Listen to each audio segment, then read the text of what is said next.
Davis Show, I Married Joan, America's favorite comedy show, starring America's queen of comedy, Joan Davis, as Mrs. Joan Stevens.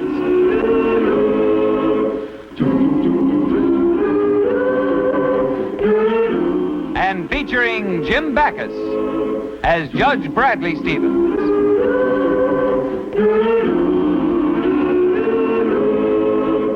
I Married Joan.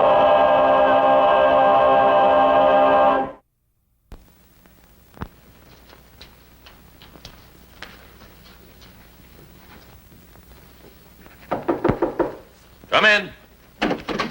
Here he is, Judge. Oh, thank you, Clark. I want to talk to Joe alone. Oh, but, Judge, you just gave him a stiff sentence. How do you know he won't pull something? That's all right, Clark. Joe, sit down there. Okay. I'll be right outside, sir. Mind if I smoke, Judge? No, that's all right. Yeah. No, thank you. Now, the reason I called you here, Joe, I talked to your son Tommy before. He's mighty fond of you. Yeah. Good kid, that Tommy. A real good kid. Only 10 years old and what moxie. Chip off the old block. I know, Joe. And that's what I'm afraid of. He might wind up being a criminal like you. What's wrong with being a criminal, Judge? My old man was a crook. His old man was a crook, and his old man's old man was a crook. Being a crook in our family isn't just a career, it's a tradition. Well, that's one way of looking at it, Joe, but I'm afraid you're wrong. Now, the reason I called you here was to talk about your son. Tommy can take care of himself. He's tough, that kid, I'm telling you. Maybe too tough. Well, anyway, my sister's coming out here from Ohio next week. He can live with her. No, I'm afraid that wouldn't work. The way Tommy is now, I would have to recommend a reform school. Reform school? Judge, my sister ain't like me, honest. Give me a break. He needs an awfully strong hand. Judge, I don't want my kid going to no reform school. Please. I'll tell you what I'll do, Joe. I like Tommy, and, well, if it's all right with my wife, I'll take him home with me to visit for a week until your sister arrives. Then if I see any hope for Tommy, I'll let your sister have custody of him. Thanks, Judge. You take him. And thanks again. Say, I better start getting dinner ready. No, I'm not going to fuss. Today's the day I just take all the odds and ends out of the refrigerator, put them together, and serve it. I call it Hungarian goulash. I know it isn't Hungarian goulash, but how can you prove it? I get by with it with Brad. He never knows what he's eating half the time anyway.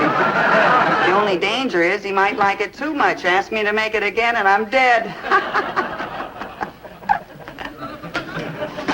Think I'm dead anyway. Goodbye. Well, sweetheart, how are you? Hello, dear. Oh, I hope you never guess what I'm having for dinner tonight. Joan, there's something I want to discuss with you.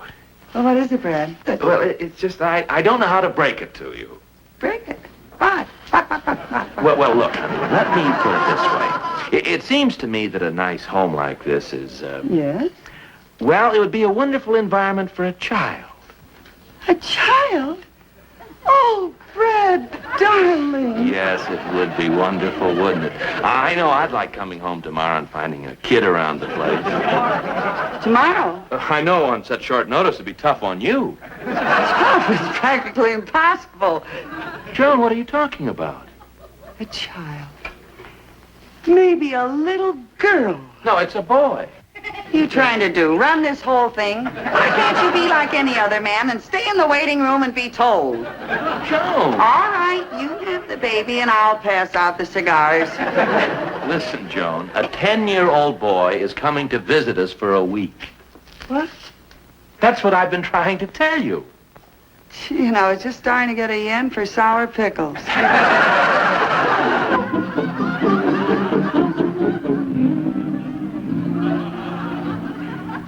9 o'clock. Officer Clark and the boy should have been here by now. Listen to this, dear. The rebellious or antisocial child. This type is the result of being denied love, kindness, and understanding. This has led to a resentment of society. Oh, Brad, I'll bet that's what's wrong with poor little Tommy. All he needs is love. I'll get it, dear. Oh, hello, Mrs. Stevens. How do you do? This is Tommy. Well, Good evening, Judge. Good evening.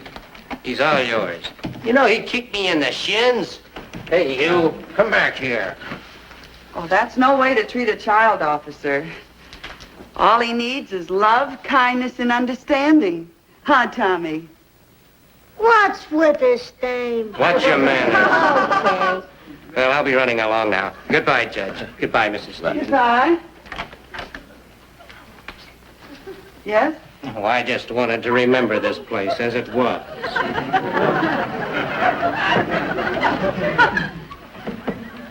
Well, Tommy, remember me? I'm Judge Stevens. Yeah, you're the fink who sent up my old man. The Fink, Brad. What?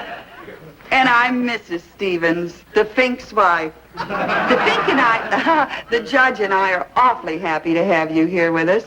Well, I know we can talk about that tomorrow because it must be way past your bedtime. And you know what I'm going to do? Tell you a bedtime story. So off to Betty Bye we go. Listen, lady, I never hit the sack before 11 o'clock. Oh, but Tommy... Joni, let me handle this. Tommy? I ain't moving till I see a lawyer. Now listen, you. Get up there. You understand? No arguments. Now get going. Yell like that, dear. You'll make the child feel unwanted. Unwanted? The shin, I'll be unwanted in court.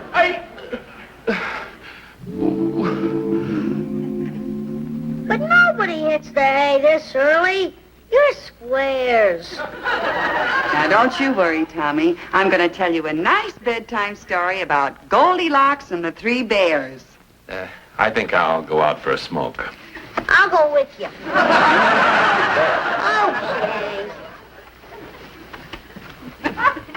Now, once upon a time, there were 3 bears. I don't like them kid stories.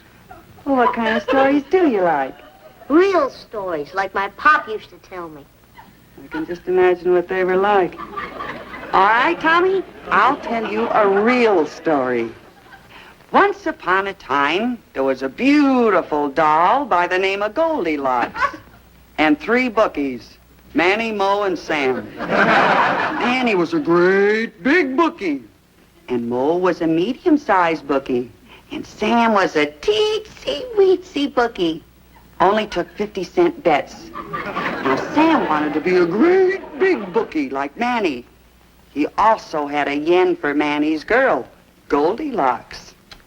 Dames, they always make trouble. Well, one night they're all sitting around in Joe's diner, eating their curds and whey, and in walks great big Manny, and he pulls a rod. All right, you guys. I'm taking over the South Side, see? From now on, see? What I say, see, goes, see?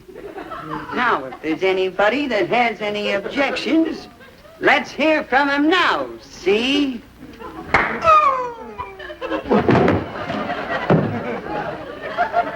Mo had an objection. So medium-sized Mo says, well, from now on, I'm taking over the South Side. So, if anybody has any objections, let them say so. So,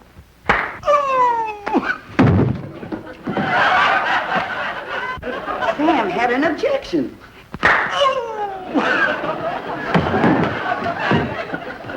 Another guy had an objection.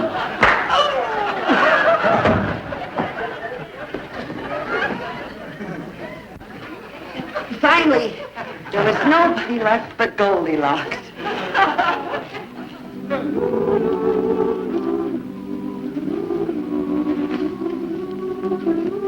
He's really a sweet kid.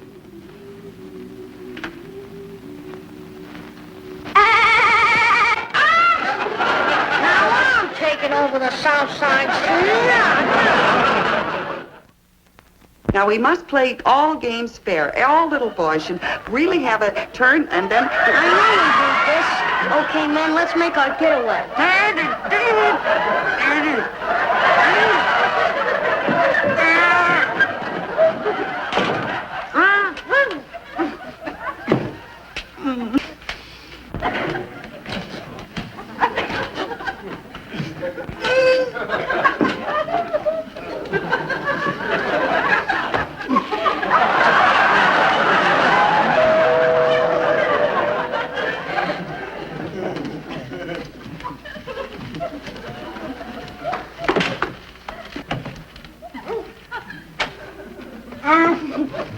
Pardon me, lady, for bothering you like this, but I got... Oh, if you're busy, I can come back later. Oh, yeah. What did you say? Oh, thanks. There were 3 boys, and we were playing a game. I thought I saw those kids come out of here. You see, I've got my vegetable truck parked down the street a ways. 2 of those kids come along, they asked me the price of the cauliflower, while the third one swipes a basket of tomatoes. Say, do those kids belong here? Well, I can explain. You see, my husband is a judge, and he sent this man to prison. All I want to know This is, prisoner do has those a son, kids... and he's going to stay here with us for a while. And then his Look, aunt is going do to those pick him up kids because belong- we're trying to show him that it's much better to live in a place like this and be cornered. Do those kids belong here? Well, in a way, yes, but I don't really think that you should... Who's going to pay me for the tomatoes? Well, I don't know why I should be responsible for the tomatoes, because I... Look, lady, somebody's got to pay me for the tomatoes. All right, I'll pay you for them. But why should I be... That'll be $1.39, okay? Okay. Hey, you know, that's all right. I think I'll get one of those for my wife. What those kids wanted were those tomatoes. How should I know, lady? I'm just chasing those kids and they climb up on your roof. I'm sure they're not going to eat the tomatoes. They can't... I see it. Oh, that's what they're doing with the tomatoes. And that's what happened this morning, Brad. I never heard of such a thing. The little monster? Well, after the vegetable man untied me and I got Tommy home, he promised to be good. So I decided to take him to a movie. What do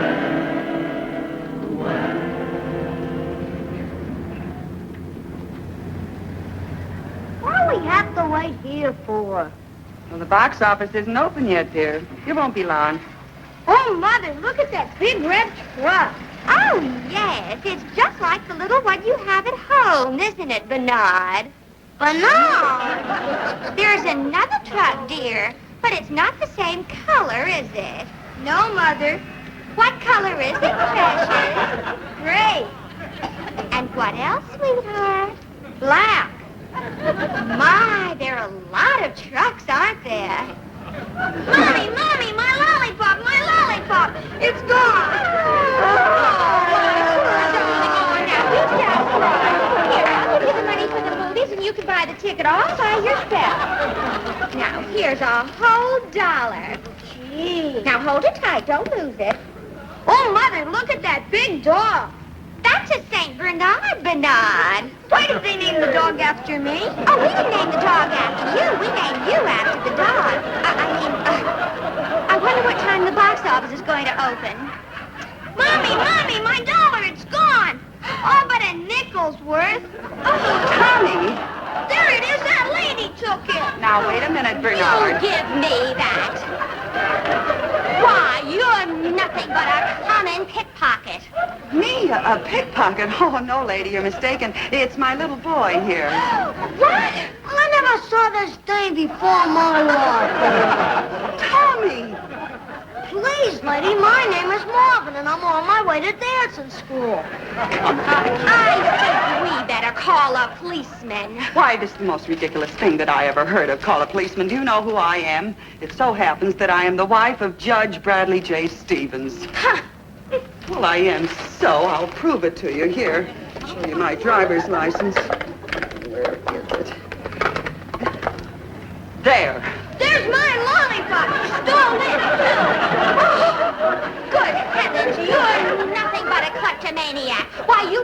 steal anything. Now, this has gone far enough. The idea of me stealing a lollipop, why, I never heard of my flavor. Usher! There's a pickpocket here!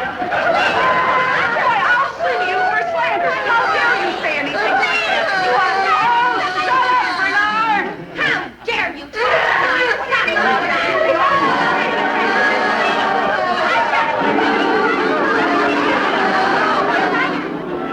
And that's what happened this afternoon, Brad. And you can't come right home and talk to me about it because I'm not home. You'll have to come here.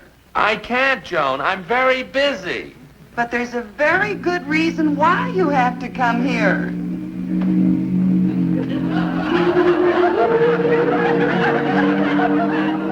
Brad, you can't keep Tommy locked in his room all night. He stays there until Clark calls for him in the morning, then off to an institution with him. Brad, I don't think we've given him a fair chance yet. The kid is hopeless. He wants to be tough. He likes to be tough. You just can't reach him. Oh, I can't believe that. Underneath, there's just a little boy. You tried love and kindness. You didn't even make a dent. Maybe we were using the wrong method. Maybe we should fight fire with fire. Huh? Brad, an idea just came into my head. A crazy, wild idea. What other kind would dare venture into it? Brad, darling, I think this can work. But Joni. Now, I'll tell you what I'll do. I'll go up and see Tommy, and then I'll tell him...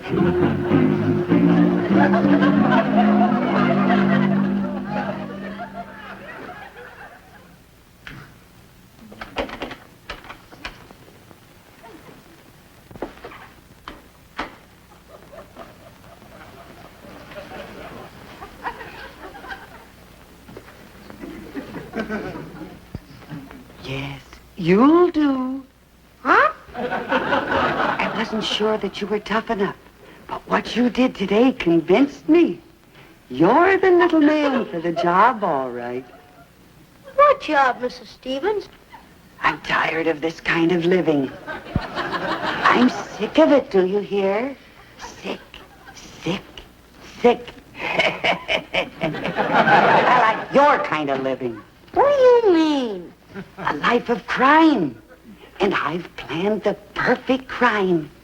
The judge is very wealthy. And he has big, fat insurance policies. Oh, they're fat. Big and fat. And you and I are going to get rid of him. You mean murder the judge? Such a bright boy. Such a bright little boy. And so fat. You want to kill your own husband? I was going to get someone else to do it, but the judge has been so nice to me, I'd rather do it myself. And you're going to help me. Honest, Mrs. Stevens, I don't want to do nothing like that. I never done nothing like that, and my pop never done nothing like that neither. But I thought you were tough. Very tough. And fat. Well, gee, I don't know. What? Are you with me, or are you chicken? Fat. Or chicken fat? Well, good. I knew you'd do it. Tonight's the night. Tonight?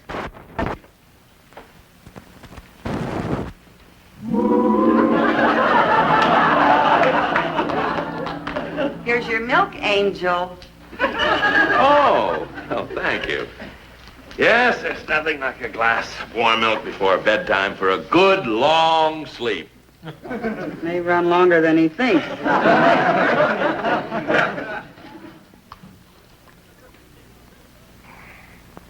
Oh, what's wrong? My stomach! Everything is going dim.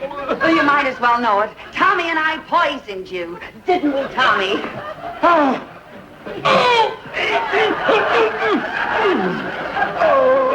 Let's figure up the take, Tommy. Oh, I'm going. Everything turning black. Let's see, 8,000 in bonds, insurance, 20,000, cash. Hey, you're not dead yet. How much cash you got? Oh, the pain! The pain! $7,000. Oh, the pain! I'm dying! Wristwatch, $100. Oh, everything's turning black. I'm going. All right, so go already. Go, man. Go.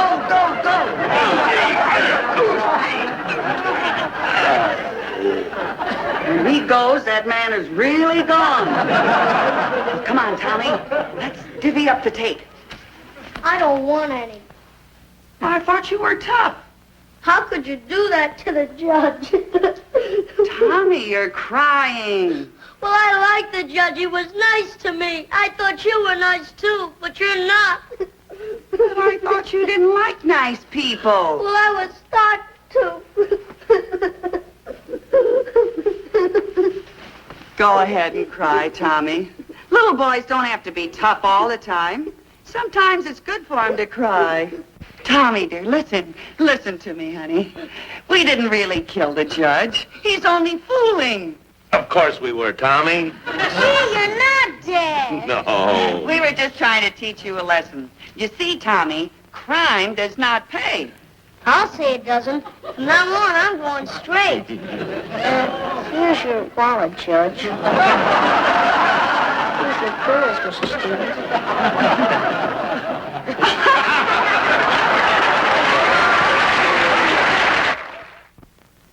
Joni, I've certainly got to hand it to you. You handled Tommy just right. Well, you weren't so bad either. What an actor you are. What a wonderful job of dying. Oh, I always did consider myself quite an actor, Joni. Mask and wig in college. Best Hamlet they ever had. Soliloquy. To be or not to be? That is the question. Alas, poor Yorick. I knew him well.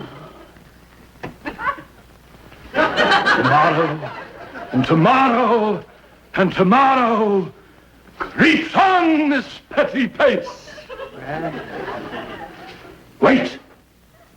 Is there blood upon this dagger? What to do to take arms against a sea of trouble? Brad.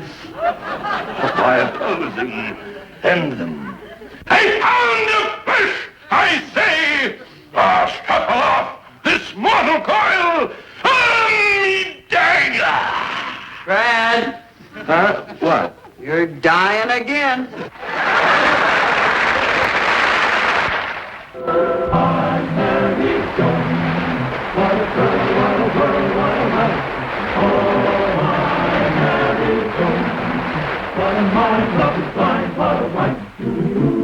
Gideon gay, all day she keeps my heart laughing, never know where her brain has gone.